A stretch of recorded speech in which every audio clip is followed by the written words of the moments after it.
Hey guys, today is a really different episode, and like last time, I have another guest with me today, and her name is Eva Sandor. So let's call upon her and let's see what she has in store for us today. So I've started recording.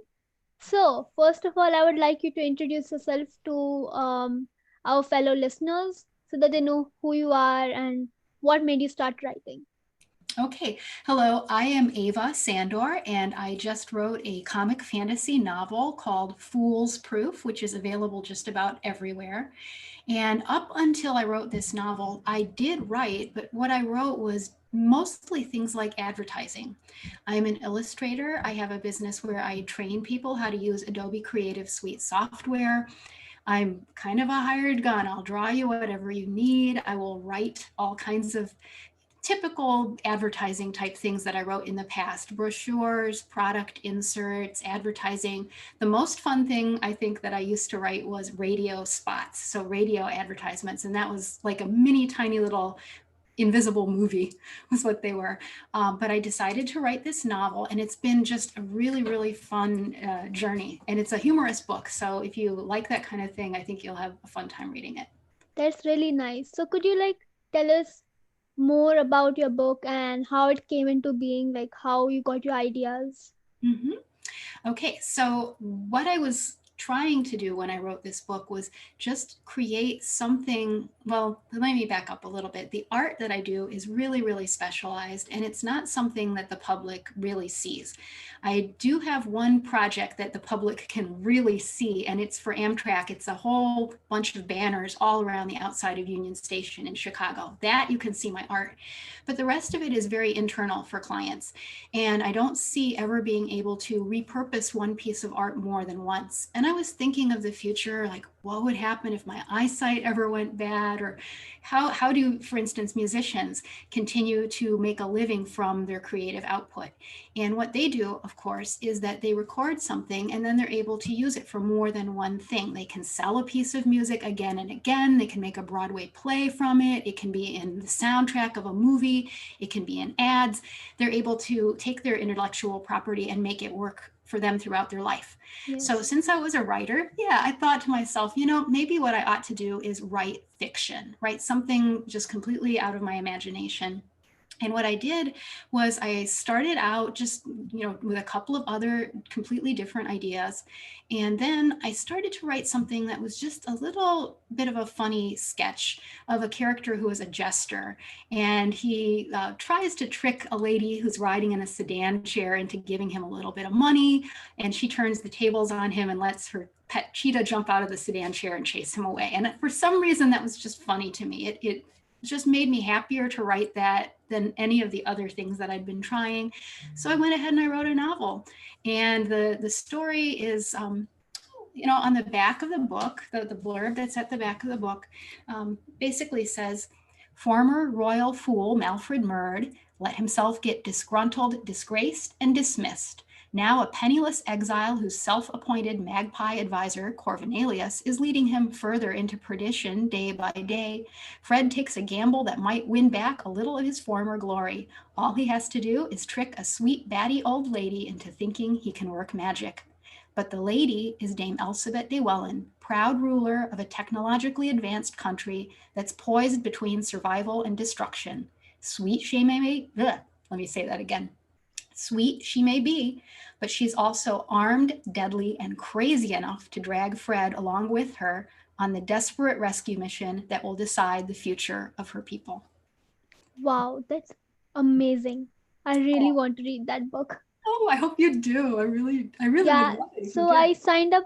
So the newsletters which you have, I read few pages. It was awesome and I could not stop reading. Oh, that's so Okay, cool. so could you tell us more about which character from your book holds a special place in your heart? And if so, why? hmm Well, I've got to say, you really do have to love them all. You even have to love the villains, the horrible things. You have to have at least loved creating them. And I think the reason for that is just like in a piece of art, there can't be one better part than the rest. The whole piece has to be either up to the same level, or you have to do that thing that writers are often told to do, kill your darlings. And what that really means is that if there's one part that's better than the rest, then that just means the rest isn't as good as it can be. So there is not one character that I love the most, although there are times when it's like, yeah, today I'm really looking forward to writing what so and so does. They're all good in their own ways. They have to be. Okay, so you're trying to say that all characters are good in their own way and you should love all of them so that you have fun while writing and not like you love this one more than the other. Yes, you have to love them, in not in the sense that you have to like them as individuals. If they were real people, absolutely they should be of varying levels of likability. But as a creator, you have to enjoy working with each one of them equally, or else it means that some of them need to be, kind of upgraded. They need to be raised up in quality. They all have to be equally good. There can't be a clunker in the bunch. What feedback do you have on writer's block? Mm-hmm. Writer's block to me is something that is, it's not as easy for me to experience it, I think, because of my past as an illustrator. I've worked with deadlines all my life, and I know that when someone asks you to do a thing, it's because they need that thing. And there's really no tolerance for, oh, I just didn't feel it, or no, I couldn't get it together. So writer's block, I think, is something that maybe a lot of people do experience, but if you're used to being under the gun, then you're able to just sort of put yourself into that work mode and pull through. And all the advice says that that is the way to get through writer's block. From what I understand, it's just a matter of getting the wheels turning. So I'm just used to that. That's a really good example of how it happens. So could you tell us more that what are the things that can happen when you have writer's block? Mm-hmm. I feel like perhaps what it could be in the days when I don't feel like, let's say, working on an illustration, it's because there is some feeling that's blocking me from it. And in the case of illustration, it was actually eye strain and neck strain. And I didn't realize that what was happening to me in terms of the art was that my monitor wasn't correctly positioned and my desk setup was not the right height. So once I realized that I was dreading working on these illustrations because it was physically giving me headaches and eye strain and cramping my neck, then what I did was I changed my equipment, and that solved the problem. So I feel like sometimes people do not realize that they don't have a bad feeling about it. Something about the work is actually making them feel bad. Maybe as a writer, you're not working in the right location. Maybe you are using a computer that makes your hands hurt or something. Think about it that way. It's entirely possible that the writer's block might be a physical feeling. Okay, so by what you're saying, I really understand what you're saying. That Mhm. it can be the cause not because you're actually internally feeling bad about your writing or whatever you're doing. It may be because of the situation you're sitting in or what you're actually doing. Yes, that was a surprise to me because we're all used to thinking of it as some kind of a mental phenomenon. But really, I went through a phase where I was dreading working on some of these illustrations, and it was because of my ergonomics of my workspace. Okay, so now let's come on to the next question. Mhm. What was the inspiration for your story? You told us earlier that you loved drawing and that's how your ideas came up with. But Mhm. at what age did you start drawing and how did you build up your story? Okay, so the art and the writing were both things that I have done from an early age. The art started much, much earlier, though. So I was one of those kids who grabs a pencil when they're a toddler and just starts writing and drawing on every single thing. And I drew a lot. I drew so much that I got good at drawing at a very young age. And my parents collected some of my drawings when I was 5 years old. They put them together in the form of a book, and it was a coloring book because the pictures were black and white. And we sold this book to benefit an environmental charity at a big show in Chicago's McCormick Place. And that was really fun and cool because I got to see how drawings turn into a book. I got to sit and sign autographs for people like I was a little, grown-up author, and I got to see how people buy books. And a couple of years later, I did another book, another coloring book for another environmental charity. And from then on, my parents were very encouraging of this because I think my dad secretly wished that he had been an artist instead of a mechanical engineer, but I think that the making things gene is there, and my mom could also draw nicely too. So what they did was encourage me, and I was drawing illustrations for anybody, for covers of local publications, for school, projects like books or whatever that teachers needed a cover for something, even like the state curriculum council, local newspapers, charities. The company across the street hired me when I was in high school to do graphic design layouts, for things. I'd walk across the street and give them my work that I was working on in the library every day. So the drawing was something I had been doing all my life as an illustrator. The writing, I think, was just a logical outgrowth of the fact that I love, love, love to read. And I also love to make things. So what's going to happen when a reader wants to make something? She draws it, or sorry, she writes it. So Yeah. yeah, and my writing went on, and I was in high school. I won a national writing competition called the National Council of Teachers of English student writing competition. And because of that, I got a writing scholarship to go to Carnegie Mellon University in Pittsburgh. But at the time, I was kind of torn. Am I going to do the art or am I going to do the writing? And I picked the art. I just slid into the art. And I went ahead and graduated with a major in illustration. I went to work in Wisconsin at a really fun, cool little direct marketing agency. And there we were using computers in graphic design and art for the first time. That was brand new. I'm from the last generation that did not use computers when we were in school. So I was one of the first users of Photoshop. I was one of the first users of a program that was called Quark Express, everyone used back then, and Illustrator as well. And we were making tons and tons of catalogs and so on. At one point, I thought that I did want to teach. I thought I might want to be a professor. So I went to graduate school at University of Wisconsin-Madison. And I learned there that I did enjoy teaching, but I didn't really want to make it my career. So I ended up going back into advertising, graphic design, PR in Chicago. And little by little, I found where I'm at today, where I do illustration, and I do teach people how to use Adobe Creative Suite software. And I have been doing that for 14 years. And it's really, really fun. The writing has always been there. It's just that it was for a client. It was for a brochure. It was for an ad. It was never for me. So this novel is the first sizable, first appreciable thing that I've ever really written just for me.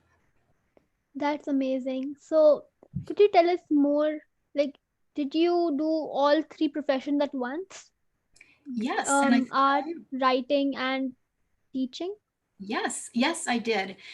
Because if there were something that had to be created, like let's say a brochure, I would lay it out, create the concept for it, talk the client into it, draw in illustrations that it needed, write the copy that was in it. And then at night, when I wasn't working at the ad agency, then I was teaching classes at night at a place called the Academy for Merchandising and Design.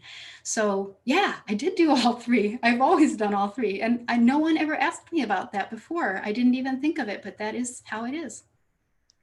Okay, so what do you hope your readers take away from your book? I hope that they really do get a thirst to read the upcoming books, because I plan to write about 3 more of them.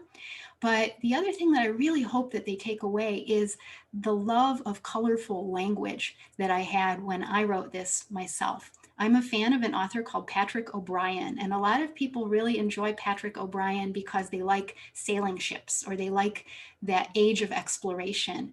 But he has a wonderful use of language that the fans eventually realize is their favorite part of his work. And there's a lot of other writers that have wonderful voices. Some of them are people that maybe aren't heard of as often anymore these days, like Damon Runyon, for example, the gentleman whose short stories were the basis for the Broadway musical Guys and Dolls. A lot of people have incredible voices like Tom Wolfe or Hunter S. Thompson, and all of these are just a delicious thing. In the case of my book, it's a sort of an antiquated type of language, sort of an old fantasy type of language, but there's a lot of funny anachronisms in it as well. And I really got a kick out of doing that, and I hope that my readers fall in love with it and want more. Yeah, like for me, when I was reading your book, it was Mhm. awesome. Like when you like I read the preview and I wanted to read more. Oh, Like that's so great. as I said earlier, it was awesome. It Oh, just could not keep it down. oh, Like good. Okay. like the way your book was, it was like those Keeper series, the one written by Shannon Messenger. Tell me more. The So it's key. like Oh, yeah, yeah. the Keeper of the Lost Cities. Uh-huh. So like Okay. those books are based on adventure. They're not that funny, but then they were like in that too. It's like a really fat book. I'll just show you Yeah. how it looks. Yeah. I have it beside me. So it's like this type of book, Okay. I and like see. it's really fat, and whenever I read it, I can't keep it down. So like your book was also similar, like not in Oh, the plot ways, but like the way I could not keep the book down and wanted to keep on reading. It was like that. oh, yeah. Oh, good. Well, when you showed it to me, I was curious because long, long time ago, I read a series of books that I cannot for the life of me remember the name of them or too much about them other than the mood that they had. And they had this incredibly deep, sorrowful, um, just really sympathetic, just you just wanted to hug everybody in them because it was you could feel their pain. And I cannot remember these books. Maybe those were those books that you just showed me old enough to have been them, or was that a new I series? I think they were written. It was written by Shannon Messenger. So I think I'll just search it up when the first book was written. If it was written in the year which In the Was it maybe in the 80s? Because that's let when me I just read check. them. It was published in 2020. It was published in 2012. Oh, in 2012. Okay, no, then that could not possibly be them. I was thinking, oh my gosh, did you find the long lost books that I'm trying to remember? But yes, so you feel that had a mood to it, didn't it? I find that's really an important part of any artistic piece is the mood that it leaves you with. And when you come away from it, you've changed something about your outlook. And I used to think, oh, it's just about the story. Oh, it's just about the characters. It's about the fun time. But more I think about it, the mood is a very, very important part of writing and other arts as well. So have you ever thought about combining two genres together, like a Combining, mystery and a humorous novel together, or like two yeah, genres together? yes, I have, as a matter of fact. So this book, the one that I just wrote, is the first of the series, and it is a comic fantasy. So it's kind of melds a little bit of humor and a little bit of fantasy, but there are other ways that I would like to keep adding to the stew. So as I plan this series that's coming up, I'm going to start wandering into some other genres, starting with, and you asked me what I've been reading, and I have to say that I've been reading a lot of classic old crime, noir, and espionage novels. So take out of that, what you will. I think you can kind of tell where I'm headed with this, but I feel that there is a ton of richness to be explored and mashed up. And there's a lot of tropes that work well together, even if you don't realize it's like fusion cooking. It is there for the flavor and the mood, and I'm going to try and sprinkle some of the magic in. So I, by what you're saying, I feel that you love writing and illustrating both. Mm-hmm. I So if do. I asked you, which Mm-hmm. one do you like better? Would you have said both, or you would have said one? This is a toughie. It's a tough call, but I kind of have to say that I think writing has the edge in almost every case because we are really, really good at using language. It's true that they say that there are certain things where words fail, but they also say the picture is not worth 1,000 words. Those two things say the same thing. I'm here to say that might not actually be true because we can create so much from nothing with words. You can describe a painting fairly well. And in some of the parts of my book, I do describe some art. I have a character who is an artist, and I describe how she makes a drawing. I have a character who's a patron of the arts, and I describe her outrageous clothing, which looks like a painting that she's wearing. And a character in the book has a hallucination that's a painting. So I feel that words can describe certain things. Yes, it's true. There's no substitute for something like music. There's no substitute for being in a space of architecture, but you can write about it. So I'm going to give writing the edge there. Yeah, for me, I do writing and sometimes I do like illustrating stuff, not like actual professional level illustrating, but I just do normal drawings. Well, let's see. Do you have one? Not really. I don't have Oh, one, but like the ones which you see behind, I've done those. oh, okay. Yeah. No, that's pretty. I like your colors. Yeah. Yeah, I've done those type of ones. Mm-hmm. Yep. Is that done And with pastels back there? yeah, Your they are done by pastels and paints. Mm-hmm. See, now with a lot of materials, and pastels is one that I can think of this way because I've always loved this ever since I was a kid. There's a feel to using them, isn't Yeah, there? When you put that down, it doesn't matter how it looks. It just feels so good when it touches the paper. And I bet you enjoyed going on different textures with those pastels too, yeah. right? Yeah, there is a fun experience in just the use of the materials. And I feel like there's an equivalent of that in writing too. Sometimes Because it's like fun just it gets your hand messy. It feels so fun. yeah, it is fun. And I think that sometimes just playing with words is like that too. So, yeah, art is joyful and really a wonderful experience in lots more ways than just the looking. There's a lot more Sometimes to it. sometimes art can actually express words without actually like having anything written in it. That's true too. Yeah, Like I even sure. if I don't put the word love on that one below that, Mhm. it still you can still tell it's related to love. Even if I Yeah. won't put that labeling thing. Yes, because you can see the warm colors there and the shapes that you have created look playful, they look clean and joyful. They don't bring a bad mood at all. So, yeah, art does have its place. I mean, I would not be doing it if it didn't. And a lot of times the cover is very important and sells a book. People look at it and immediately can, tell what they're seeing, what kind of book it's going to be. The mood is there too. So when I say that, writing kind of has the edge a little bit, that's not in every case and always, but if I had to pick one, then that's probably what I'd pick. Because a great book can have a blank cover, and you could still see Yeah. very, very vivid imagery from it. So now what is the significance of the title you've chosen for your book? Okay, so the title is an interesting thing too, because when I originally chose the title, it was a completely different, well, not completely, but it was a different title. It was Nobody's Fool. And that's a slang phrase, it means, that nobody's gonna, you're nobody's fool. Nobody can fool you. But as I looked this up when I was getting set to publish the book, I realized that there is a movie by that name, and there's also a lot of other books by that name for some reason. And of course, titles are not subject to copyright. Titles are like ideas; they're just something that anyone can take. It's the execution of an idea that makes it into a finished piece. So you can't really say this is my title and no one else can use it. So I went to go looking around at others and I thought, fool's errand. A fool's errand is, of course, when they make you go do some crazy task that has no point, no purpose. And that was very appropriate for this book. But once again, I found that there were a lot of books called Fool's Errand. So I was starting to get a little bit annoyed by this. I didn't want to have to fight against 85 books named Fool's Errand, which there were if I looked on Wow. Amazon. Yeah, I know, it's crazy, right?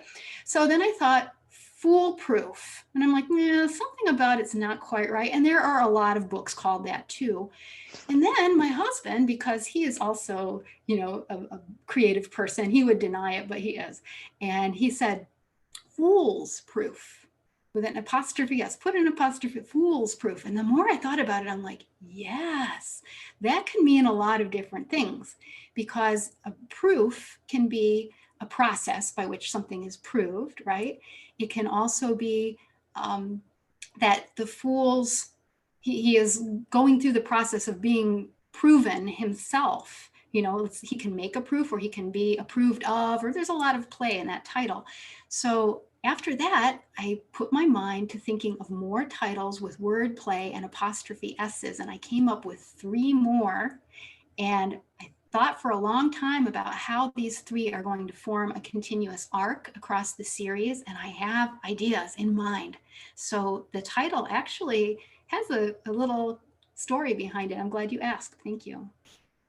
So I have one more question for you. Have you ever thought about keeping a title which is a riddle? Keeping a title which is a riddle.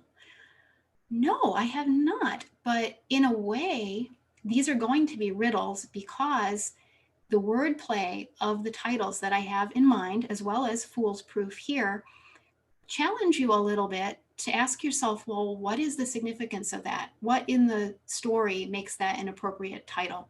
And the wordplay is fun already. So it's not a riddle per se in the sense that they're asking you to answer a question, but there is a question there if you have that kind of a mind.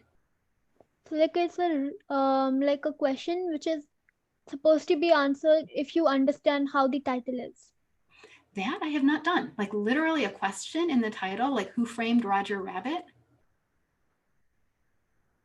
Many people keep a title which is like a question with a question mark, and they sell a lot of copies.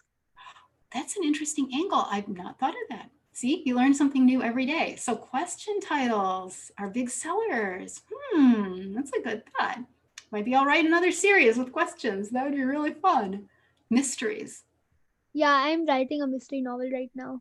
Ooh, really? Okay. So how far have you got in your mystery So novel? like there are 2 chapters more left. It's a Mm-hmm. 14 to 17 chapter book, Mm-hmm. and I'm on the writing part of it. And once I'm done, I'll be like proofreading it, editing it, and doing all of those things.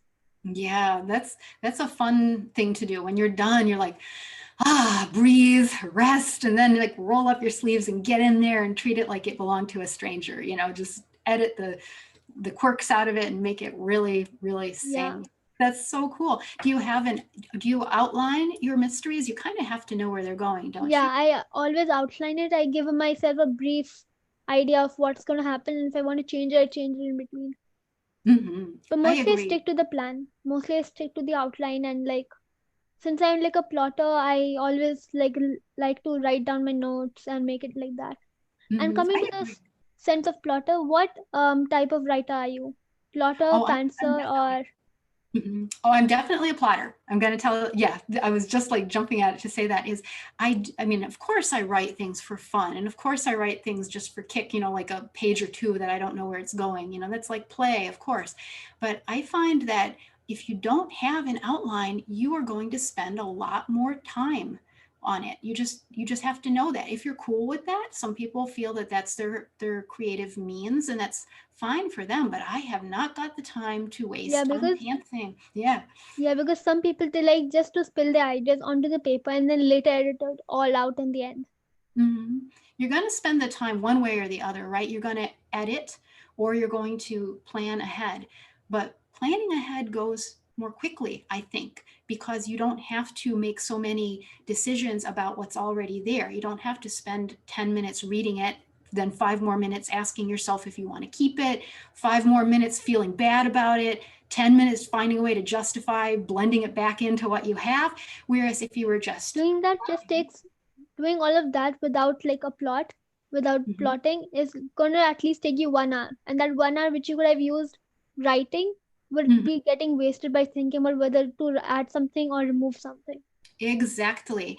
And if you were only in the planning stages, if you were plotting it, you would spend like a fraction of that amount of time deciding what to put in an outline because it's much smaller. And then when you flesh it out, the time it takes to flesh it out is the time that you might have spent writing something that there was no guarantee you would use.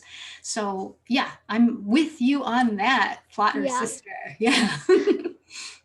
So I feel that doing plotting is much better than doing any without plots because like as I said, it always keeps you in routine and keeps you on the right track and does Mhm. not like waste a lot of time. Yes. And again, it's not necessarily the only way. If you know going into it, you got plenty of time and you don't mind and you're afraid that plotting would take the joy out of it so that you wouldn't do it at all, why then of course, pants away, but it is not my method. Yeah. Yeah. Okay, so could you tell us what is the process of coming up with the cover? Oh, the cover. Okay, so this also was one of those things where I have no problem throwing away ideas that don't work. And I went through several different ideas. Actually, I drew a little sketch of the character with his friend, the magpie, sitting on his shoulder. And that was really cute and people liked it. But, you know, it didn't exactly capture the mood of the book. I also had a cover that was a graphic of one of the characters' coat of arms, which is very cool looking, and it intrigues people at first, but again, it doesn't capture the mood of the book or the reason that it's there. I went through several different designs, and then one night I just had a little imagery popped into my mind, was the Bayou Tapestry. And in the Bayou Tapestry, there's a lot of funny characters that have been used a lot in memes lately. So if you look at something like Reddit, there's actually an entire subreddit for the Bayou Tapestry because people just get a kick out of cutting out these little characters and moving them around. So immediately I thought to myself, well, when people see a spoof of the Bayou Tapestry on my cover, they're going to know that it's humorous. They're going to know that it's timely and that I'm trying to have a little bit of fun with ancient themes, or not ancient, but, you know, Renaissance, medieval era kind of themes. So the first version of this cover that I drew was a lot more straight and linear, the way the Bayou Tapestry is now. It did wrap around the front and the back cover the way my art does, but the colors were a lot more muted, very much more in keeping with the original. And it just kind of looked dead somehow. It was cool and cute and all that, but not very, it wasn't attractive. And then I'm looking at it and I thought what it really needs is movement. So I ended up taking it pretty far away from the original layout of the Bayou Tapestry. I gave it a sweeping curve where my one main character comes down and attacks the most main character, who's running away and losing his hat and his boot as he goes, which is in the book. And I had appliques as well as embroidery on there. I pumped up the colors a lot. I pumped up the brightness a lot. I made sure that it was very legible, even when it's a thumbnail size, which is important today when you're putting it on book selling sites on the internet. And just in every way, I kept A/B testing it between, what if I made it brighter? Does it look better now, or did it look better before? What if I made it brown instead of beige? Does it look better now? What if this? What if that? And at every step, I chose the stronger version until I have what I have now. And I feel like a lot of the downloads and a lot of the interest in the book is from the cover, because it looks like what it is. You can look right at this cover of my book and you can say, yep, it's going to be funny. It's going to be a fantasy. It's going to be, it's going to involve strong women and a strong older woman, and it's going to involve a bird. And then on the back cover, you turn it over and you're like, well, here are some other characters and they look like they're going to have an adventure. So I have a question for you. Mm-hmm. Is it like many people say writing cannot be plagiarized because like there'll be copyright issues and all of that? Is Mm-hmm. it a copyright issue when you have a same cover as some other book? Yes, there is. It can't be the same cover. When you create something, whether it is visual art or a piece of writing or a piece of music or any other kind of creative, an intellectual property that you just brought into being, you as the creator immediately own the rights to that, but in that version. So if you make changes to it, significant changes, such that it is not similar to any other version, then of course that's not plagiarism. That's, as someone, I forget which artist said this, it's not where you take it from, it's where you take it to. And Picasso said, every artist is influenced, but the great artist steals. Now, I'm not going to say that's right, because there is the very real threat of being ripped off. And it's happened to me too. People took my logo for my own business, and someone on the internet made their version of it. And I was pretty angry. And I have a friend who's an intellectual property lawyer, and I asked him to write a stern letter. But then, I kind of let it go, because it's a restaurant in another state, and now they've been using it for so long that they can reasonably say I didn't object. But the concept of copyright is not something that you have to specifically apply for. You don't have to write to the government. You don't have to pay. Yes, those strengthen your claim if you do that. But the truth is that you are the immediate owner of any instance of a created work that you made. Ideas can't be copyrighted. Ideas are just out there in the ether. But once you put it into a form, you have the right to say what's done with that form. You can sell the rights to one person to make it into a Broadway play. You can sell the rights to another person to make it into a toy. You can sell the rights to a third person and have them make it into a TV show. And that's for you to do. So I think that copyright is misunderstood. However, in your question, if my cover was exactly the same as someone else's cover, oh yeah, there'd be a problem, a big problem. What if what if another person wrote a book with the same title and same cover? Mm, Then what would you do? okay, that's a problem. I would call my friend the lawyer. The title is not something that you can claim, but the art most definitely could. If someone took my art, that would be the same thing as somebody pirating a movie or breaking into your house and stealing your stuff, because that's how an artist earns her living, is through the creation of these artworks.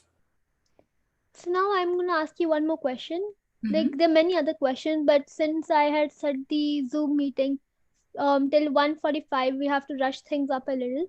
No problem. So I'll just ask you the main questions which I have with me.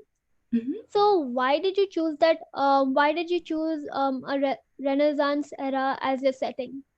Okay. Originally, it was not specific in time. There wasn't a specific fantasy era that I chose. But as I wrote, I felt like I wanted this culture where our main character stumbles into to be technologically advanced relative to its neighbors in a sort of a Leonardo da Vinci kind of a way. Because this country that he comes into, I don't want to give anything away, but the country has something which allows it to be technologically advanced.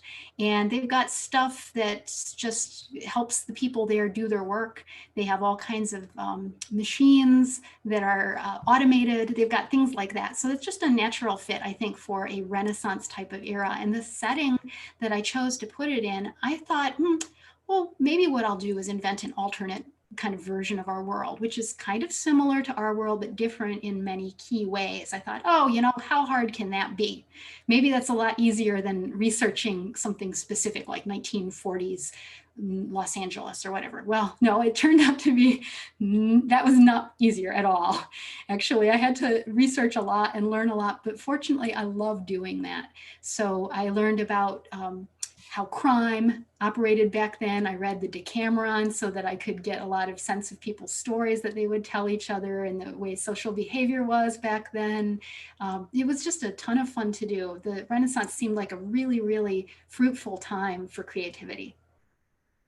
So I've heard that you have written many like you've done many illustrating, and as you told that you have done a lot.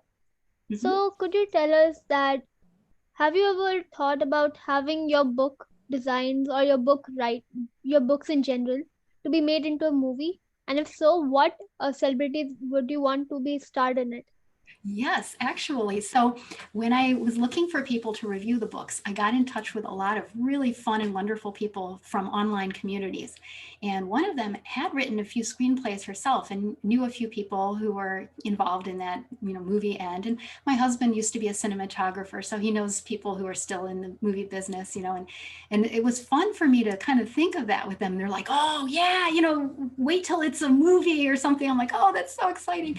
But the truth is that I do not know who would play my characters because I like to keep an open mind about that. Sometimes when you hear who they cast in a certain role, sometimes people get really up in arms about it. For instance, the huge flap over Daniel Craig playing James Bond a few years back. Many people don't remember that that was ever an issue, but boy, they were just going nuts because he was blonde hair, heaven forbid.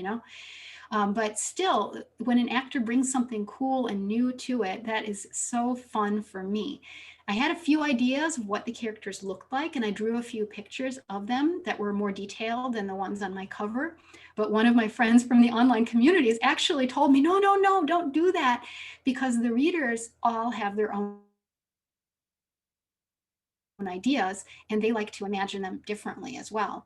And so I leave that completely open ended. I would love to be surprised to find what someone would do with these characters and what kind of a movie they would make. Okay, so since the new year starting January 2021, I've seen many posts about New Year resolutions. So do you have anything special that you would like to be focusing on that in that year? Let me see.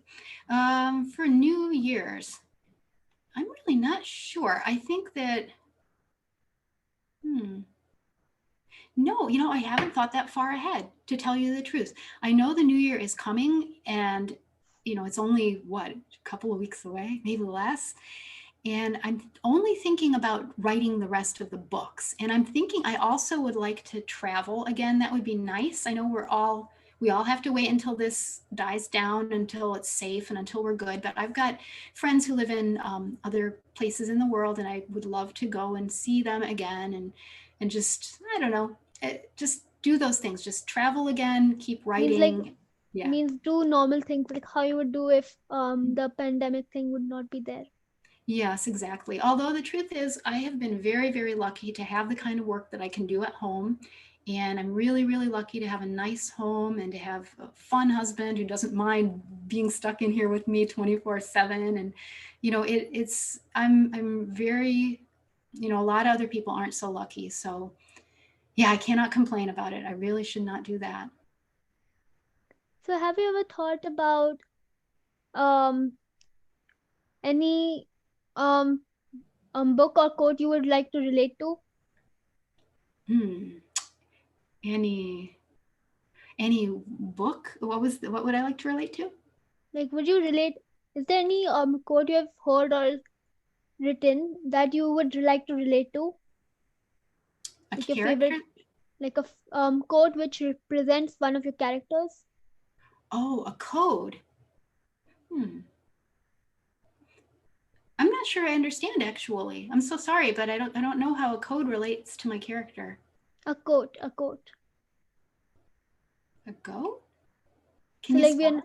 like QUOTE Oh, a quote. quote. Okay. I was like, oh, I'm so sorry. I must be going a little bit deaf. Please excuse me. A quote. Oh, yes, I do have a favorite quote. Um, Actually, I have a lot of cool quotes that I read somewhere and I have no idea who said them, but they're really very nice. And one of my favorite ones, I think, is we are not loved because we are beautiful. We are beautiful because we are loved. And to me, that just says so much. It says, stop worrying about how you seem to people who don't know you and concentrate instead on how you are to the people that do know you. And if you are loved, you will be beautiful. There's no two ways about it. That's a really simple, nice quote, and I really loved it. Yeah. Now we're gonna come to the last few questions, and we'll have one fun session in the end. Okay. So the last question is, what did you want to be when you grew up? Well, this one's not too exciting. I wanted to be an artist, and I did. So there it is. I loved comics. I loved cartoons, and by comics I mean like newspaper comics. As a little kid, I didn't get a lot of big comic books, although I loved those as well. But I just loved art that would make you feel happy, that would make you smile and laugh, or that would make you go, wow. And I thought, well, here are people who are doing this. I know that they're real people like Charles Schultz, or that. And I'm like, okay, I want to do that too. So I became an artist. And it really is kind of cool and unusual to know from a young age what you want to be and actually do it. Most people don't have that story. So I don't know if that's exciting or boring. Yeah, so for me, one of my previous interviewers who had come on my show, they're the same thing. They wanted to be an actor and writer, and they turned out to be that when they grew up. Yeah, yeah, exactly. It's like you want to cheer, but at the same time, you're like, well, It's very rare. It's very rare to have people who are like that. yeah, it's uncommon, and it might be seen as exciting, but it's also not maybe as adventurous as somebody that took a long path and did a lot of things that they weren't expecting. That's also very cool. Yeah. Yeah. So now let's come on to the riddle parts. I came up with few riddles, Riddle. and Okay. yeah. And since I thought that since you're a humorous writer, like you write about humor and stuff, I thought maybe you might be able to understand these. Okay. So let's start. It dances and skips. It reads in the eyes, but cheats with the hips. If it meets its match, it's easily caught, but it's worth nothing if it's bought. What is it? It dances and Skips. skips. It's red in the eyes, but cheats with the hips. If it meets its match, it's easily caught, but it's worth nothing if it's bought. Oh, I don't know. It does what? What does it do with the hips? It cheats with the hips. It cheats with the hips? Yeah. Is it dancing? I don't know. What Okay, could that that's wrong. I'm giving you one more Oh. chance. What was it? It was the heart. The heart. It Oh, dances and skips. It reads in the eyes. You can see your heart in the eyes. It oh, cheats with the hips, and if it meets its match, it's easily caught. oh, And that's it so can't be cute. bought. Oh, you're right. Oh, see, I wasn't thinking of that at all. I was thinking it was Okay. something that was multiple. Yeah. Next one. I can bring tears to your eyes and a smile to your face. I form in an instant and last for a lifetime. But I can be forgotten. What am I? A smile? You're really close. What is it? A memory. Oh, that's a good one too. Yeah. See, if I were in the cave with Gollum, I probably would have been, and that would have been done for. I'm not so good at riddles. And the last one. Mhm. Voiceless it cries, and wingless it flutters. Toothless it bites, and mouthless it mutters. What is it? Wingless it flies, toothless it mutters. Words? No, the What? wind. Oh, see, I'm not even thinking. Oh boy, I struck So I out on guess, 3 pitches. yeah. So I guess this is the end. And I Oh, had a great time having you on my show. thank And you. I hope you had a great time. I really did. Thank you, Anika, for having me on your show, Season 1 Book Club. It was a really, really fun time. So, do you have any questions? No, I don't think so. We really had good time. When is your book, do you think, going to be done? I think it'll be done by August, like My the full birthday is publishing thing. But it may change. So, okay. yeah. Well, I will definitely stay in touch because I want to see, where your book's at and how it reads and just all of that good stuff. And again, thank Yeah. you so much for having me on. Thank you. And I would love to know when your next few books come on. And Okay. yeah, so good afternoon and have a really nice day. You too. I've subscribed to you. Yeah. Thanks. Bye-bye. Bye.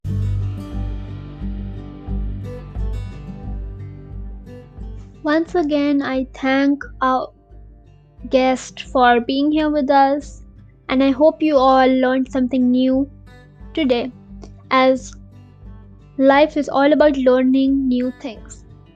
So, I hope you all enjoyed, and I hope to see you next time. Bye.